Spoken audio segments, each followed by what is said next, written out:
Hi, and welcome to the Stoned Witches Hour with Chelle and Layla. Every Wednesday at 4:20 a.m., we bring you two ghoulish tales from across the U.S. And this week, double axe murderers go head to head.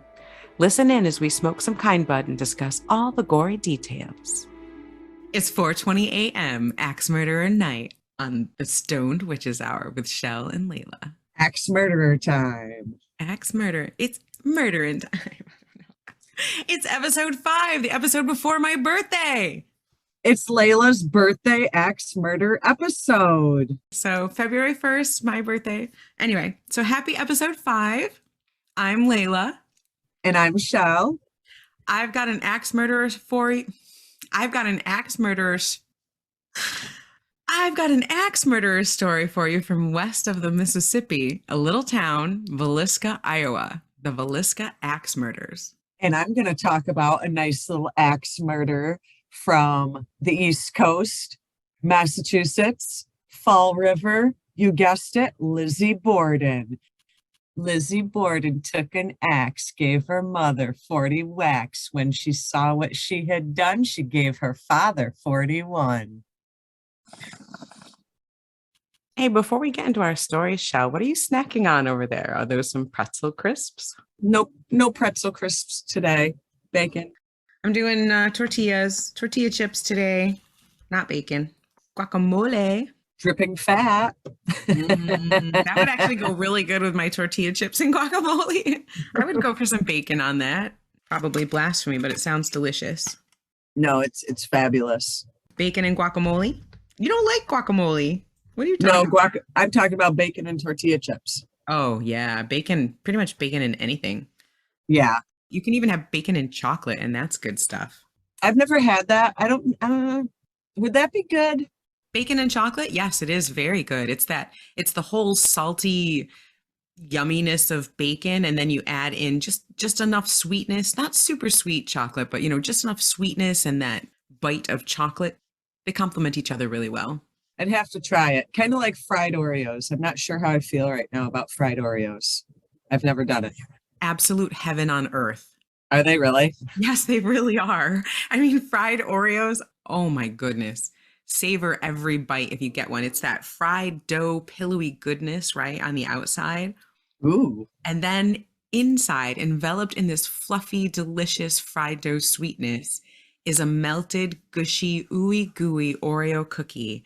That sounds so good right now. Can you tell I've watched too many cooking shows?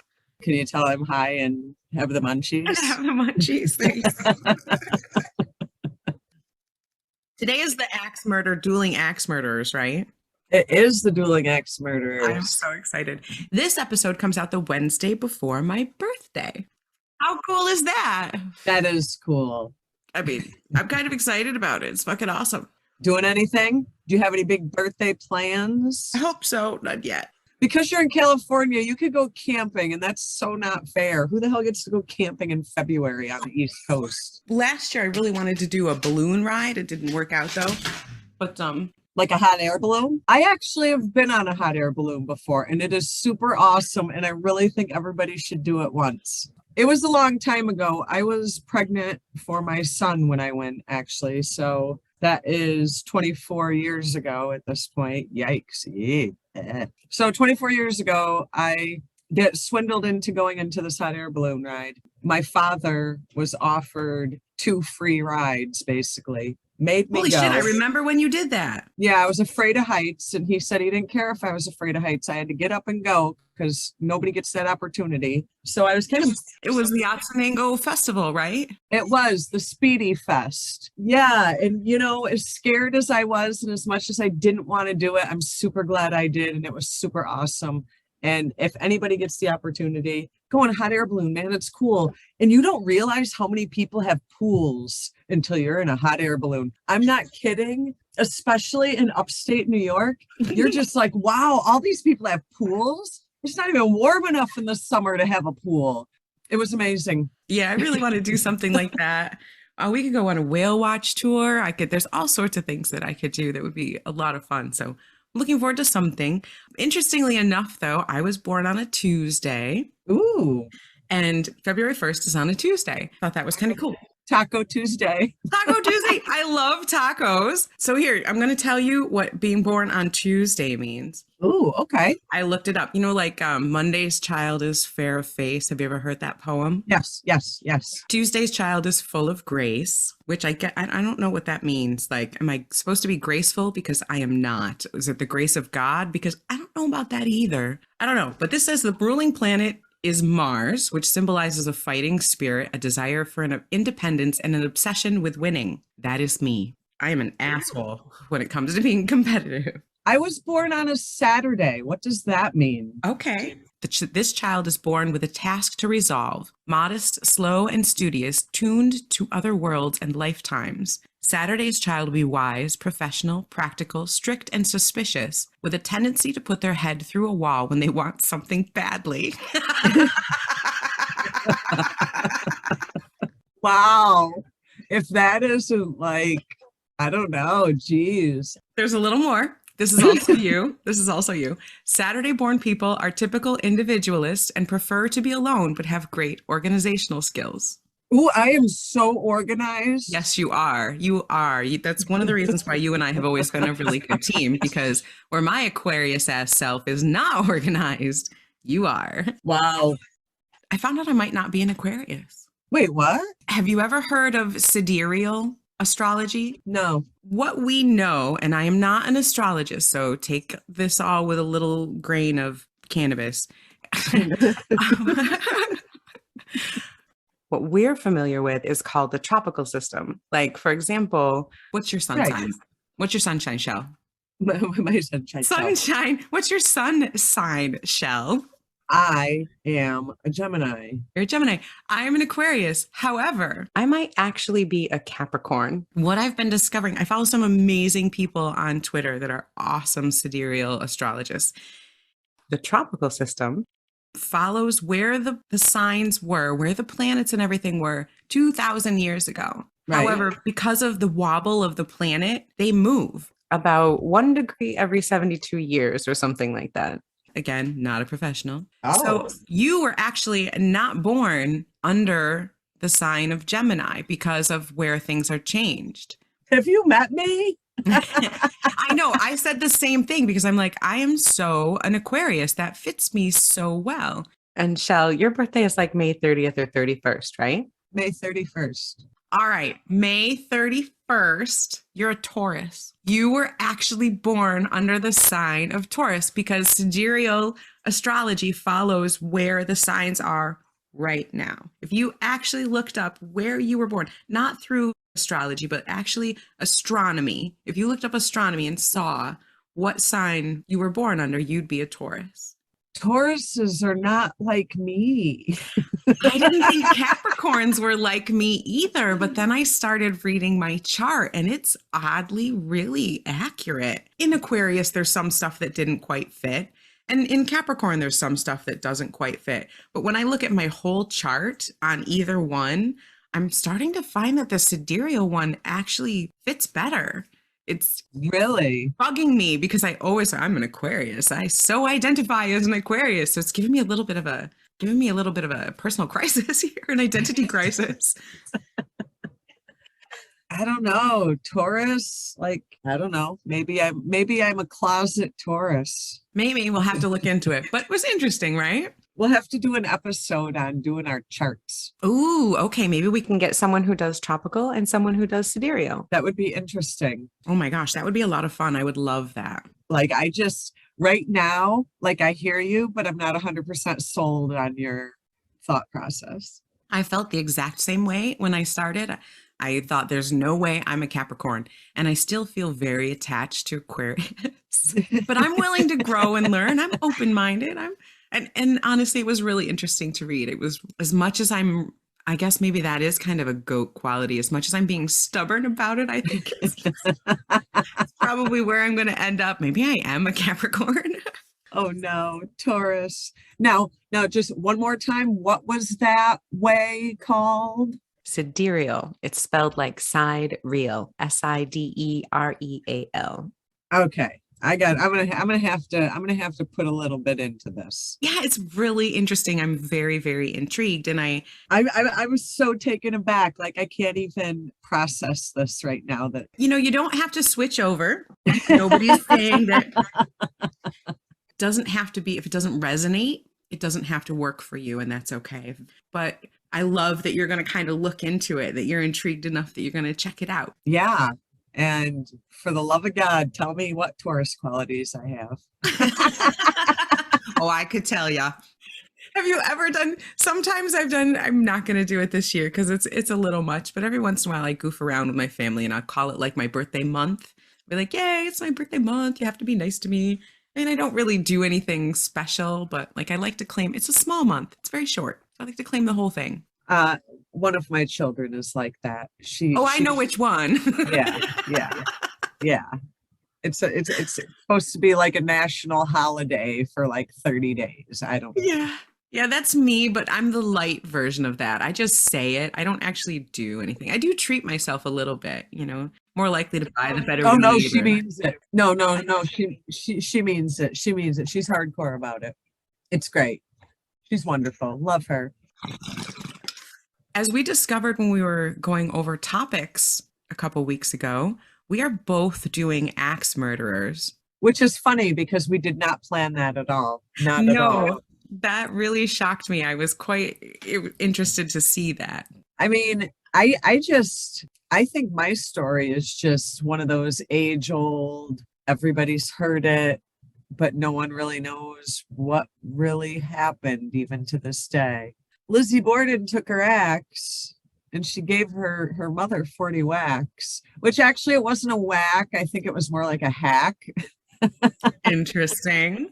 But the thing about the rhyme, when she saw what she had done, she gave her father 41. She actually didn't give her father 41 whacks, just for the record. She actually gave him 29. Interesting. If we're going to be technical. Well, just a little bit of a teaser. The killer in my story also was just about as wacky. He did about as many whacks. I don't know. For whatever reason, axe murderers seem to be really big on overkill. Obviously, if you look at the facts, it kind of all arrows point to Lizzie. When push comes to shove, she was actually found not guilty. Oh, well, let's start at the beginning. I'm going to light a joint because I've heard the poem. I've heard that. I remember jumping rope. Do kids still jump rope? Am I going to date us again if I say? I don't even think kids jump rope anymore. I really don't. Well, I used to jump rope to it. Well, I am ready to talk about the 19th century axe murderer, Lizzie Borden. Was she guilty? Was she not guilty? We don't know. We'll never know. I don't know why we don't know. Well, there was no forensics. That's probably a reason we don't know. I think that's why there may have been more serial killers and more murders like that back then, because I mean, unless you basically wrote your name in the victim's blood, they weren't going to know it was you. Or did it right in front of the cops. Yeah, no, like there were ways to get away with stuff then. And this is going to be like one of those American mysteries forever. Did she? Didn't she? She had a lot of good reason to, but just because you have reason to doesn't make you a murderer. So we'll see what we find out. They were a very wealthy family in Fall River, Massachusetts. This took place in Fall River, Massachusetts. And at the time, late 1800s, about 1890, their family had what would be equivalent today, a $10 million fortune. Oh, nice.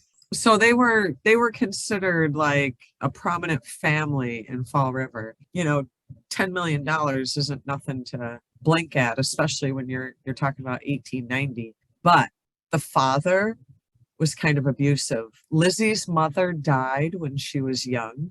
She did have an older sister, but she was left with her father. Her sister and her were left with her father. Wasn't necessarily a kind man. Think of like Ebenezer Scrooge. Like, it was like that, just cold and uncaring and miserly. And yes, cold and uncaring and miserly. Exactly. Like they lived in a house that didn't even have a bathroom, but yet were worth like $10 million. Because wait a minute, when was this? This was the early 1900s, right? 1890. It was 1890. They had indoor plumbing then, didn't they? Well, if you wanted to install it, and I mean, he if you did had it. $10 million, you could get yourself some indoor plumbing. And that was why she was pissed. She was like, why the fuck don't we have a bathroom? We can afford it. And he's like, we don't need to waste our money on that. Wait, she didn't have a mom? I thought the poem says she gave her mother 40 whacks or something. So lo and behold, a stepmother comes into play. Oh, there's a stepmother. Okay, Yeah. that makes sense. So it was actually the stepmother that was murdered. It doesn't fit into the poem so well, though. Right. Gave her stepmother 40 whacks. Yeah, no, I don't think that really kind of flows well. But yeah, so he was like very greedy, not greedy per se, but miserly. Did not want to spend any of his money. Had a bunch of it, didn't want to spend it. Now, I actually watched, kind of gearing up for this story, I watched this movie. Very interesting. On Prime, Amazon Prime, good selection. Elizabeth Montgomery, Samantha in Bewitched. Remember her? So in 1975, she was in a Lizzie Borden movie and played Lizzie Borden, which, by the way, she was kind of like a psycho. It was so weird to see Elizabeth Montgomery be like the bad lady. So the Bewitched mom played Lizzie Borden? Yeah. Oh, wow. She didn't do the nose thing, right? No, she didn't do the nose thing. You know, I watched a couple of things and read back into a couple articles, including on history.com and the Smithsonian magazine website. And there seems to be some accounts of sexual abuse from the father. Well, how long was it from the time her mom died until he remarried? Like 15 years. And how old was she? Do you know? She was younger when her mother died, and all of her teenage years and early 20s was just her sister, and her dad. Okay. Lizzie and her sister still lived at home and were in their mid to upper 30s, which at that time, if you were in your mid 30s, still living at home and unmarried, you were kind of... You're a spinster. Yeah. On the shelf. You were no longer desirable. These girls really didn't have any other option than to live with their father and their stepmother. You know, it's not like today, you don't just go out and get a job and get an apartment, get your own place. Right. They didn't have anything. Dad has a lot of money, reported abuse throughout their lives, whether it be emotional abuse, physical abuse, sexual abuse. And when Lizzie was in her mid 30s, it kind of came to a head. She got fed up with not living the lifestyle that she thought she should be able to live due to their financial status in the community. She wasn't happy with the fact that part of that choice by her father is kind of what led her down the life to be a spinster. Yeah, there's got to be a lot of built up resentment there. He basically denied her whole life. Right. But in the same respect, you cannot have a lot of money and be that tight to the belt and do business the way you do business without pissing off half the town. He was a property owner.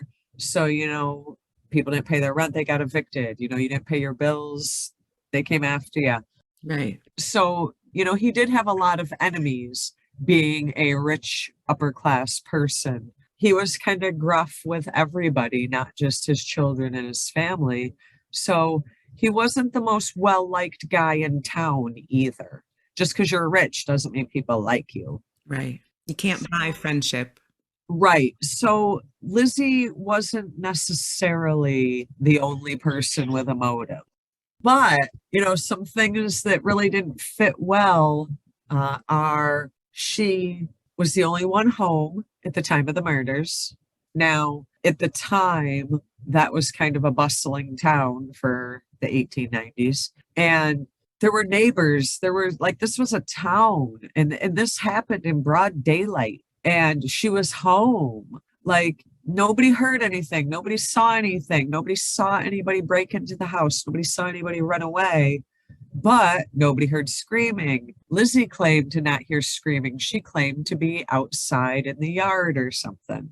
nobody knows. You know, it wasn't the days of like street cameras and all that stuff. It's almost like a he said, she said. She seems to be the only person that had the access. So what happened? Well, on a nice, wonderful summer day in August 1892, Lizzie's stepmom was found in the upstairs bedroom, hacked to death. 20-ish axe marks, just hacked to death in her bed. Wow. Who found her? Lizzie. Oh, wow. Yeah. So she's also the person who found them. So there's that. And then downstairs on a long couch, I guess we'll call it, is where the father was found. Now, the stepmother was just kind of randomly hacked to death. No rhyme or reason. Whereas the father, he was stabbed or hit with the axe like 29 times or something. And all of them were to his face. Wow, that's pretty vicious. So it wasn't like, you know, hacked him in the back, hacked him in the stomach, hacked him in the leg, whatever. Like all the hacks were at his face. Oof. 29 whacks of an axe to the face. Somebody was angry. So the theory is that the father was downstairs napping. The stepmother was upstairs. The stepmother was killed first, and then the father was killed second. Supposedly, Lizzie's outside, comes inside, finds the bodies. Here's an interesting piece. Back then, religion was very detrimental to status in Upper New England. And there was a doctor that lived next door, but because he followed a different religious path, Lizzie would not let that doctor come over and actually made her servant go to a doctor across town. People kind of question that and wonder, you know, if your father was just hacked to death, wouldn't you get the nearest doctor? Not back then, no. And she wouldn't, because the nearest doctor was a the wrong religion. Yeah. Was the wrong religion. So, you know, but she had the motive, she had the opportunity, but again, nobody saw anything, nobody heard anything. She could have been outside, someone could have broken, someone else could have done it, but she was very callous to the fact that her father was just hacked to death. You would think that someone would be overwrought with grief. She wasn't necessarily. Shitty. Why would she be sad that the guy who molested and abused her for decades and prevented her from having a normal life was dead? And besides, it's still stupid to hold someone accountable for how they act after someone died. I mean, right. Everyone reacts to grief very, very differently. Some people completely go stoic. Some people are overwrought and fall down and scream. Some people laugh. Everyone reacts to grief, especially someone that close to you. If she found them hacked like that, who knows if she had been in some type of catatonic or dissociative state or something. I mean, what a horrible thing to say. You didn't show grief the way I wanted you to, so that must mean you're guilty. But that's 1892 for you. Well, I think they still do it now, but well, yeah. Yeah, but that contributed to why they thought she was guilty. But again, there were other people who hated him. There were other people who had motive. He was the Scrooge of the town and he had all the money. He must have had a ton of business enemies. Right. And just because his daughter didn't grieve the way they expected her to doesn't automatically make her guilty. Right. Because they probably would have then. She's a spinster and she didn't show proper grief. Guilty. And stood to inherit everything. Well, with her older sister, right? Correct. Where was her older sister in all this? She was like visiting out of town. Couldn't have been her. Convenient. There was a servant that also, now here's some interesting side fact for you. So there was a servant, and the servant was supposedly Lizzie's lesbian lover. Good for her. Got to find happiness where you can. Some of the stuff you dig up talks about the potential of her assisting with a cover-up. Because, see, now here's some things that kind of make Lizzie look guilty. A day or two after the murders, she all of a sudden had a paint-stained dress that just had to be burned. You know, when you got a stained dress, you burn it, right? Isn't that how they disposed of garbage though? Like, Well, yeah, probably, but you know, also, okay, suspicious. She burned a dirty dress. Pink burned a stained. dirty Could have been dress. blood. Right. Well, there was a witness that she brushed up against wet paint, but you know how chicks are. Did she purposefully brush up against wet paint so she'd need to burn a dress so it would cover her ass? Who knows? Devious. Could be devious. Could be wet paint. We don't know. Right. It's just interesting that it kind of went down to religion was part of the reason she got not guilty. Being rich was part of the reason she got not guilty.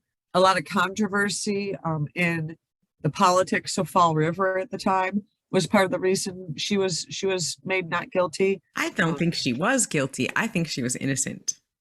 She could have been innocent. She could have been innocent because again, there was a lot of people who wanted this guy dead. They had, he was unpopular. He had some shady business dealings. Like I said, he was kind of like a landlord, a big landlord in town, pay your rent or get out, nobody likes that guy.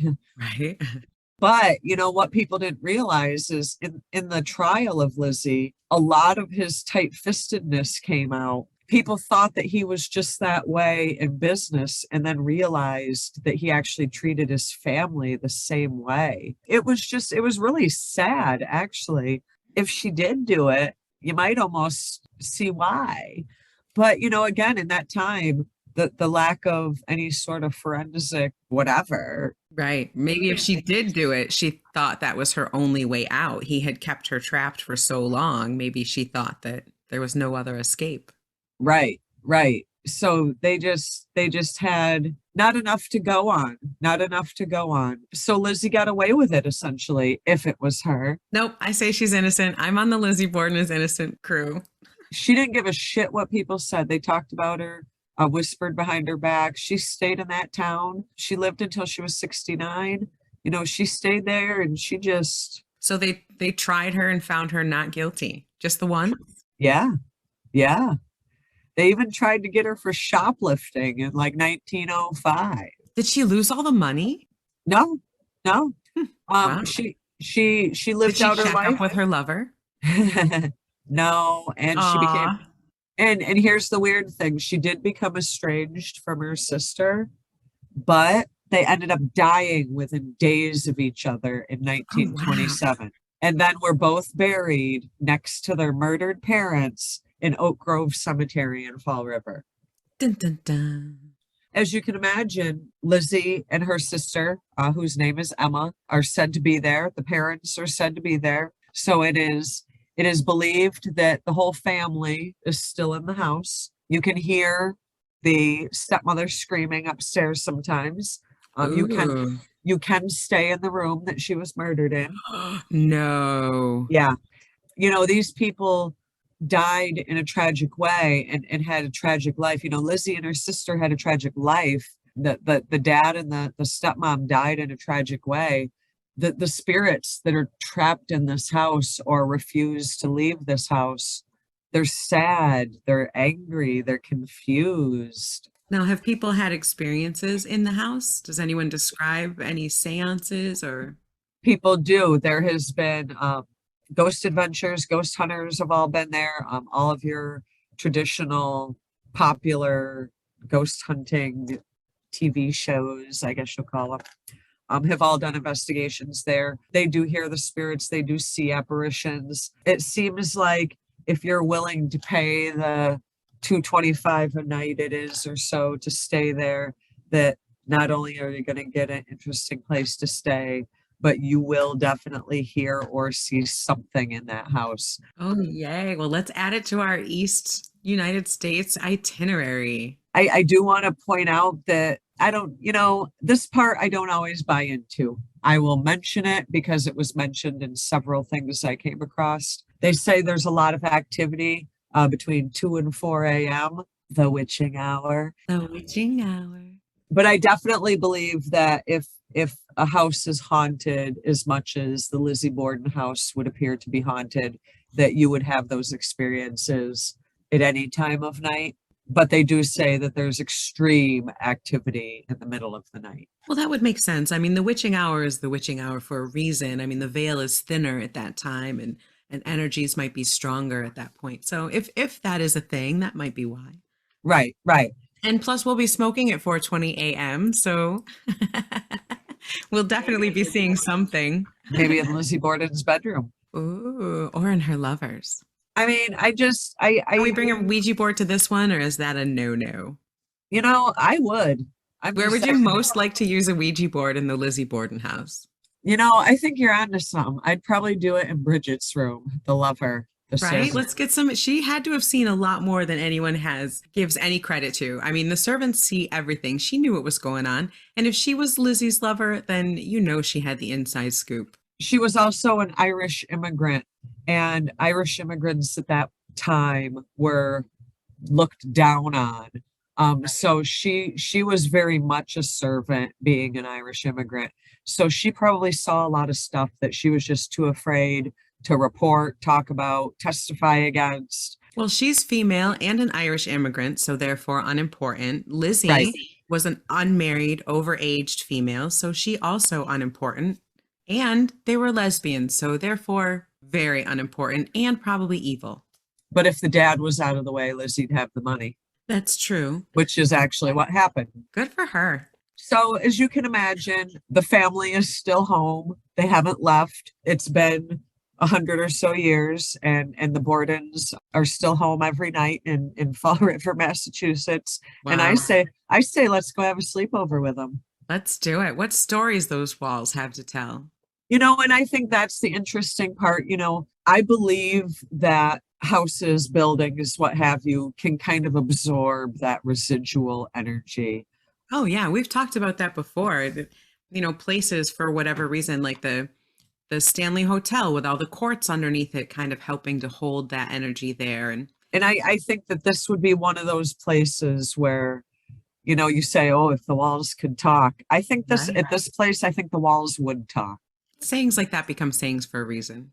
Right. I think the walls would talk at this place. But you know what? Like I said, it's an active bed and breakfast. I think we need to check it out. People claim to see Lizzie on the regular, and I want to see her too.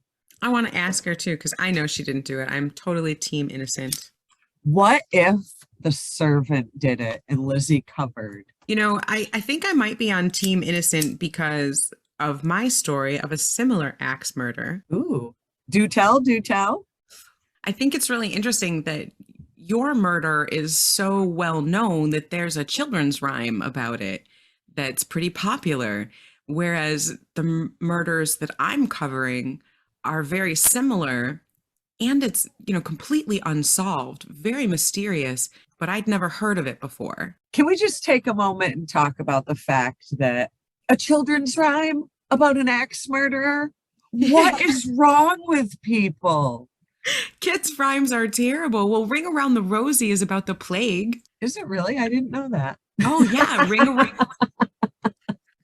Ring Around a Rosie. It was the way the disease looked on you. It was like a red dot with a ring around it. Oh. Pocket Full of Posies was a small bouquet of flowers, and people thought that if you held a bouquet of flowers or sometimes like a sachet of herbs up to your nose and mouth, you could prevent the germs from getting to you. And a little bit they weren't wrong. I mean, masks do work, and they were kind of masking, but not very effectively. So Pocket Full of Posies, ashes, they burned all the bodies to try and prevent the spread of disease. We all fall down. Everyone died. Wow. I guess when you look at it that way, that's pretty shitty. Yeah, no, that's really what it was. And so, I mean, a lot of kids' rhymes are really morbid. I mean, wow. Yeah, who knew? How were parents just like, yeah, that's a good one. Keep going. Rockabye Baby. Oh, yeah. Okay. Baby How twisted is that? Took me a minute. Yeah. Damn. We have a dark history here in America. No wonder there's so many ghost stories. We're twisted. I am such a helicopter parent. I am the person who changed the last line to Rockabye Baby because I couldn't do it. I changed and down will come baby, cradle and all. I changed it to and mom will catch baby, cradle and all. Because I can't do it. I'm such a marshmallow. I couldn't. I just rolled with the tried and true. Well, who thinks about that? Who thinks that Ring Around a Rosie or Rockabye Baby or I mean Lizzie Borden is obviously twisted. It's not hidden in there. That's like more in your face twisted. All right, so I'm lighting another joint. I'm going to smoke this up. Let me see what I'm smoking today. What are you smoking today, I don't Shao? even know. Let me look. I don't even know. Silver Haze Kush. That's what's on tap for me today. Very tasty, very good. Very much a head high. Nice. I am smoking some Captain America OG. Ooh. Yeah, this is a little bit less expensive, but honestly, this is one of those. You know how when you go to the dispensary and you can pick the super expensive shit and it's sometimes it's great and sometimes it tastes and smokes just like the inexpensive stuff? Yeah. Well, I think this Captain America OG is really this is my secret cheap weed. It's really not that expensive. Like ounces out here can go for $350, $400 for the good stuff. This one squeaks by at $100, $150 an ounce, depending on when I get it. And it's a local grower. And damn, it's fire. I love this stuff so much. It's a sativa. It's got a great flavor, great high. When I want to save a little bit of money, which is all the time, Right. but still get good shit, I love this Captain America OG. It's good stuff. That sounds delicious. It really is. All right, so I'm going to get a little high. Tell me about your axe murderer. So it was the summer, June, just like yours, summer of 1912 in a little town of Villisca, Iowa. This is a small town of less than 2,000 people. Everyone knew everybody else. I mean, all the neighbors knew each other pretty much by sight. And then they took care of each other. They watched out for each other. In this town, Josiah and Sarah Moore was a young couple, and Josiah had been a businessman, and much like in your story, he had built up his fortune. Do rich people always get axed to death? Is that the theme here? Maybe. I wouldn't say he was rich, but he was definitely well off. So, Josiah and Sarah Moore, young parents, they had 4 children. Herman, who was 11, Catherine, 10, Boyd, who was 7, and little Paul was 5. Well respected in the town, they had a little farm there, and in the beginning of June, they were helping out as their local Presbyterian church was hosting a Children's Day service.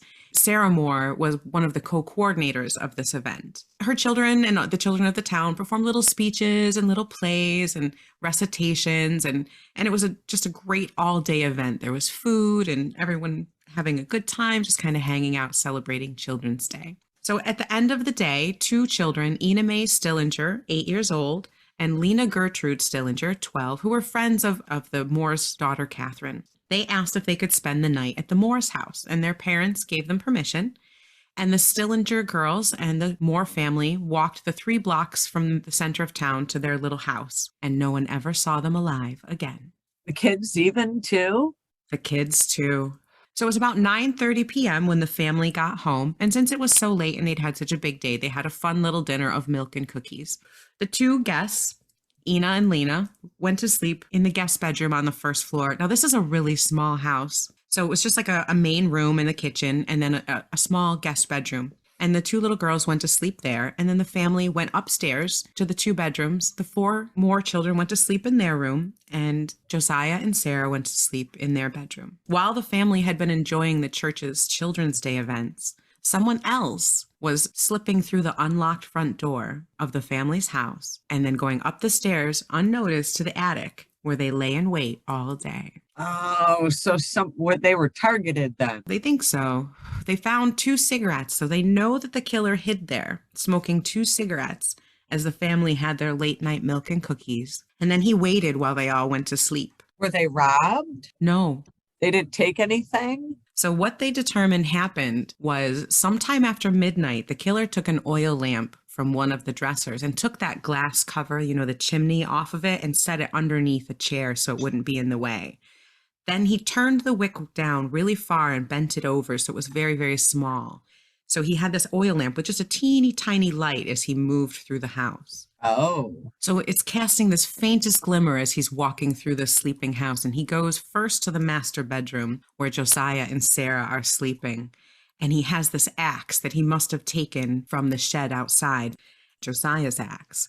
And he swings this axe with the blade down, crashing into Josiah Moore's head, crushing him and probably killing him instantly, before turning the back of the axe, again, a single blow, killing Sarah Moore in her bed before she had time to wake up. that's shitty. The killer then went to the bedroom next door and killed all 4 children similarly in their beds, bashing them with the blunt end of the axe until they were dead.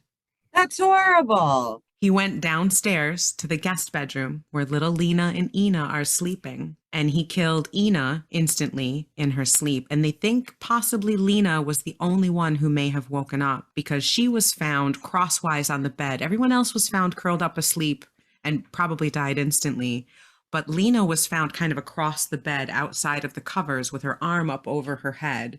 And she's the only one who had defensive wounds on her. Oh, wow.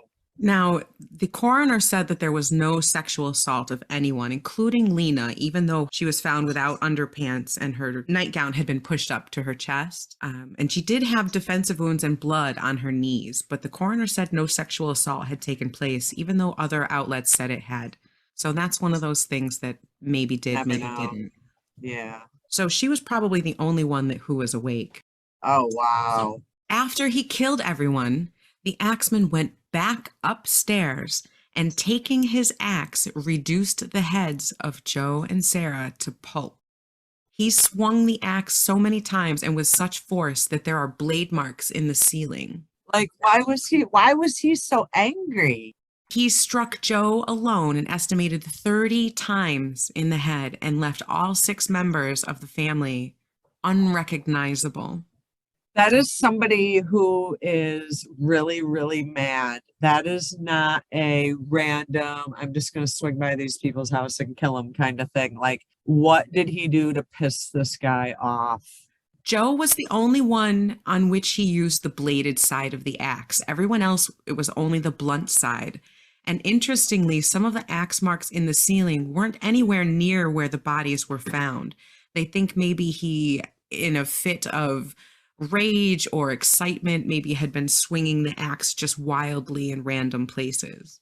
Then it gets a little stranger. After completely going through and bludgeoning these already dead people until they were unrecognizable, the killer rummaged through their drawers and took out clothes and blankets and covered all their heads. So he pulled the sheets and blankets up over Joe and Sarah, and he put t-shirts and dresses over the children's faces. That's weird. He then, in some sort of ritualistic manner, went through the whole house and covered all the windows, all the mirrors, and any reflective surface with clothing or blankets. Then he cooked himself dinner in their kitchen and left it uneaten on the table, on the kitchen table, next to a bowl of water that had blood and gore in it, like he had washed his hands in the bowl of water.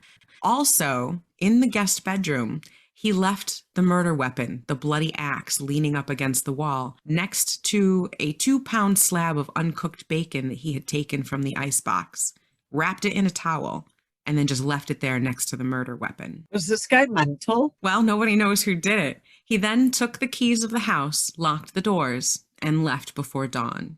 The next morning, one of the neighbors, Mary Peckham, was out, the local busybody. She's out doing her laundry in the morning and doing her chores. And those lazy Moors, they're over there doing nothing, not doing their laundry. There's no smoke coming out of the chimney. Their horse is restless in the barn. She doesn't see any sign or sight of them. And she normally does by 7 a.m. in the morning.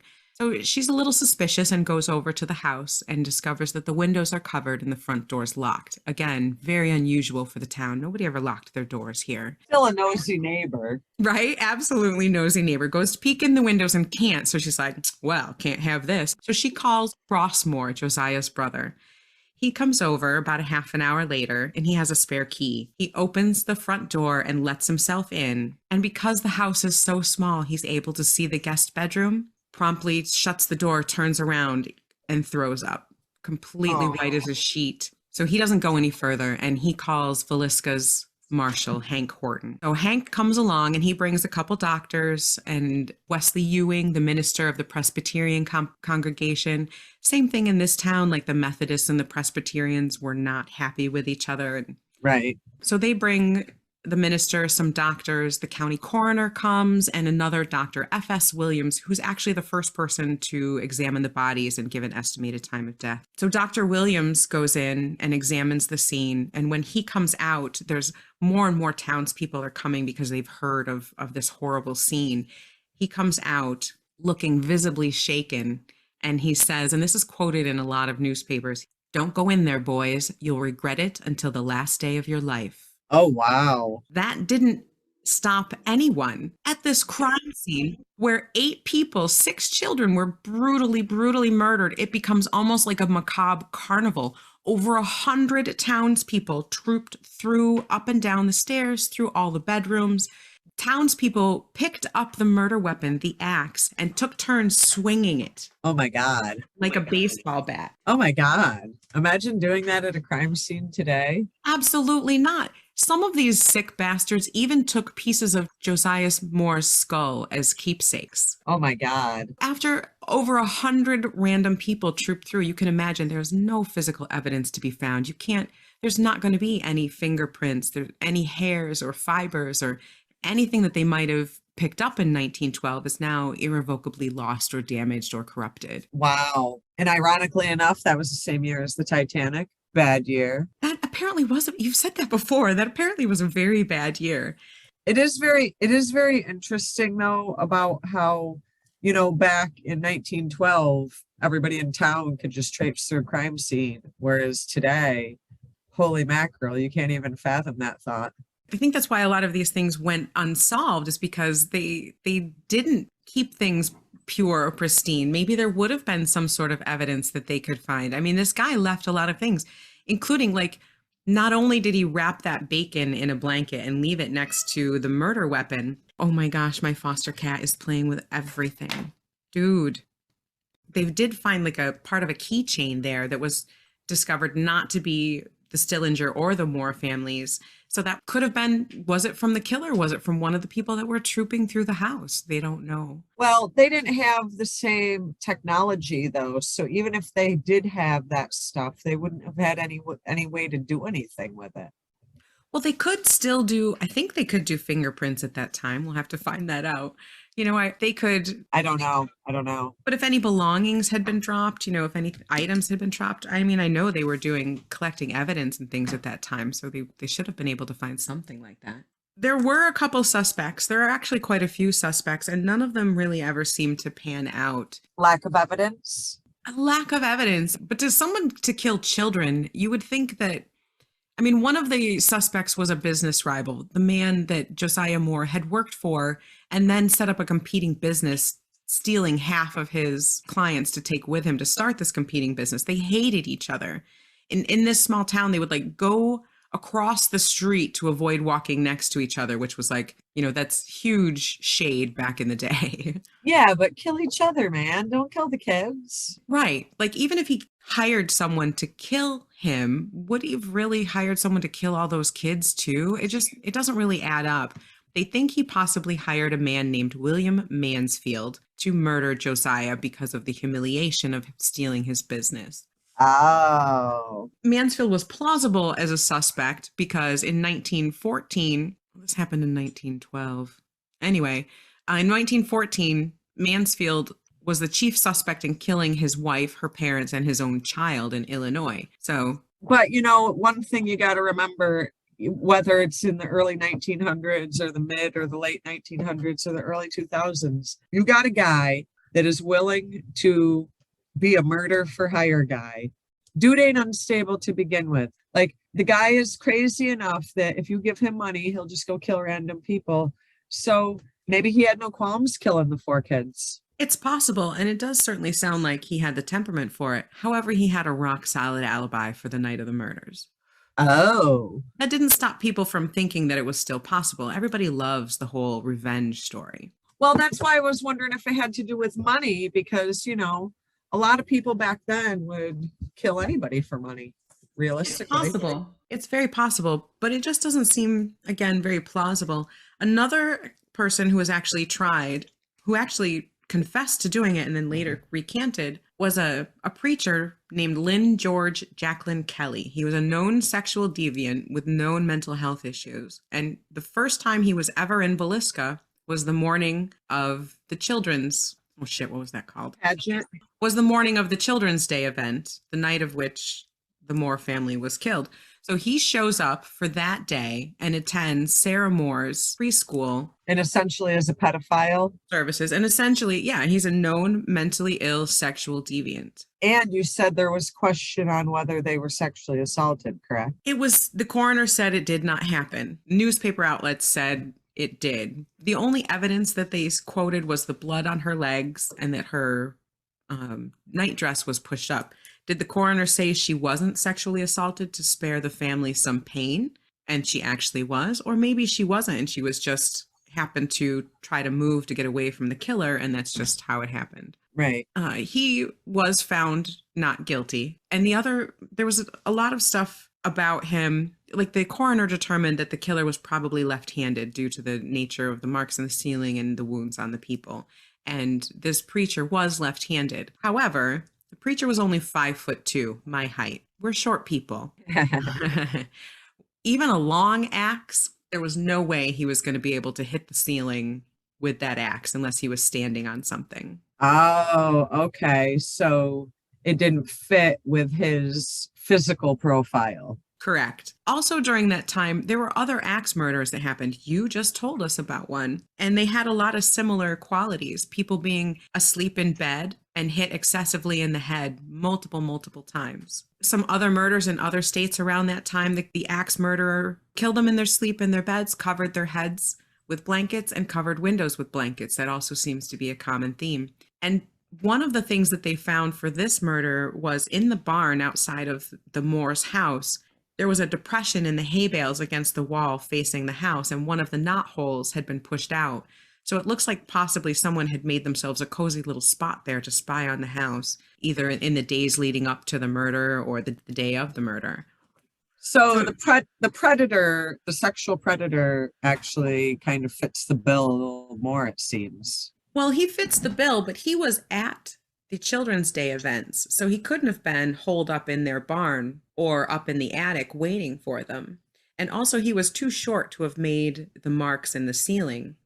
And if he was a known sexual deviant, and it's true that no one was sexually molested, then he really doesn't fit. So there was a train station that went right through the town. So it's possible that someone could have jumped on the train, saw the girls at the house and spent the day in the barn watching them, went up into the attic when they left to go to the Children's Day festivities and smoked a couple cigarettes while he waited for them to come back and fall asleep, and then brutally murdered them before hopping a train before dawn. You know, a lot of crazy people fell into the cracks back then, and it could have really just been that simple. It very well could have. Occam's razor and all that. But I think with so many different axe murders happening very similarly within a 20-year time frame around that time, maybe the railroad is common theme. Maybe it was someone that was hopping a railroad and just randomly killing people.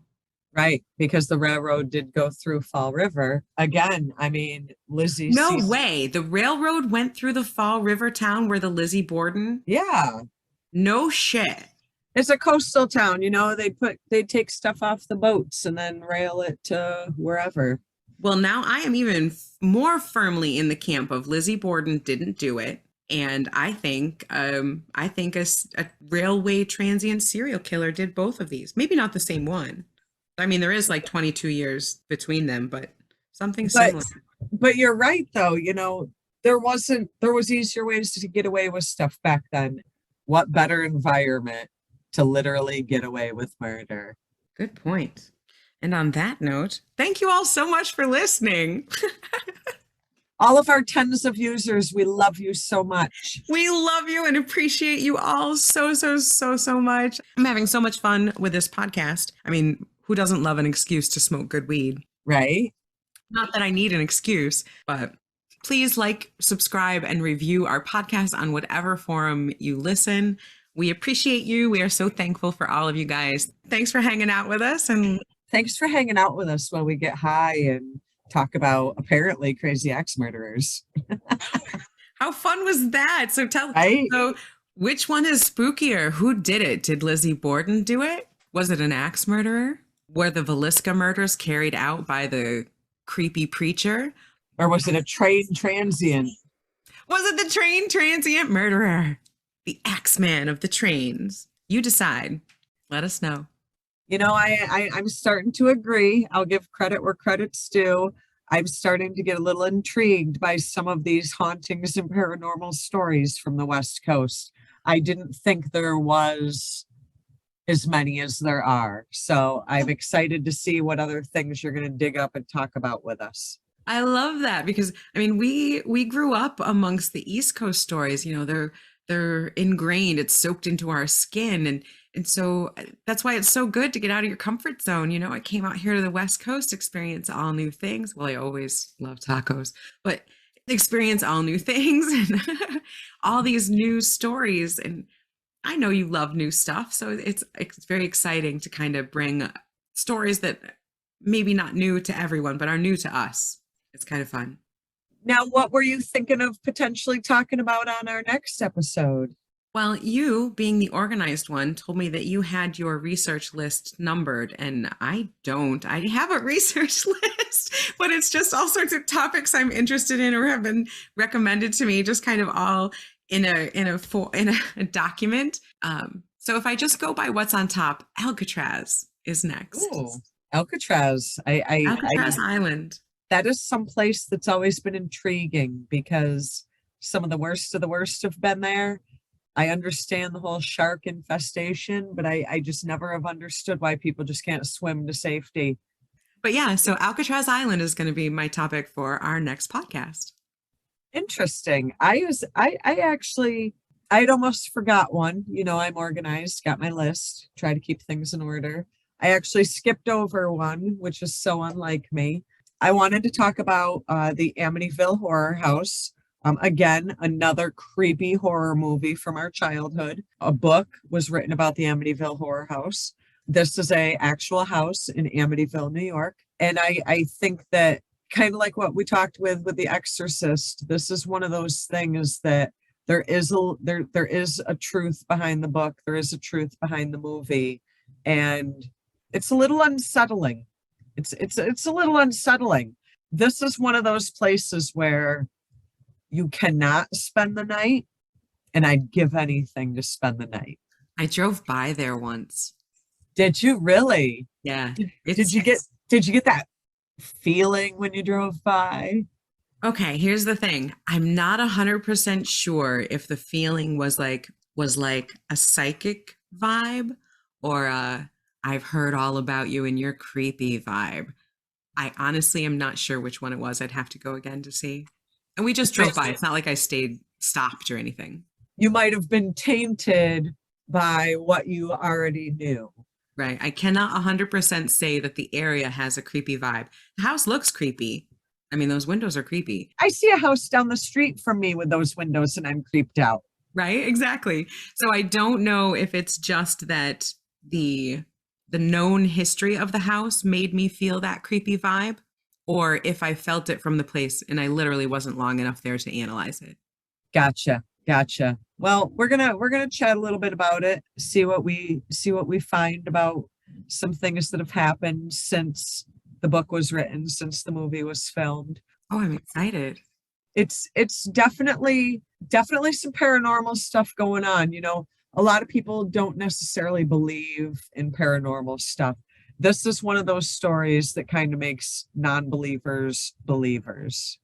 This is one of those houses that could very well be on those lists of a portal to hell. Ooh, another portal to hell. Yeah. Why does the East Coast have so many portals to hell?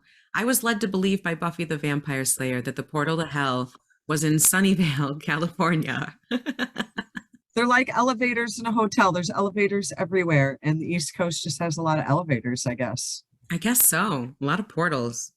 Who's making these portals and why? Do they go both ways? I have questions. I don't know, but there should be a portal to Big Buds and milkshakes. I would go. That's probably why there's no portals, is because no one would still be here. We'd all Right? be in the land of big buds and milkshakes. Thanks for listening to episode 5 of the Stoned Witches Hour with Chelle and Laylla. Tune in next Wednesday for episode 6 when we talk about Alcatraz and the Amityville Horror House. See you next time on the Stoned Witches Hour.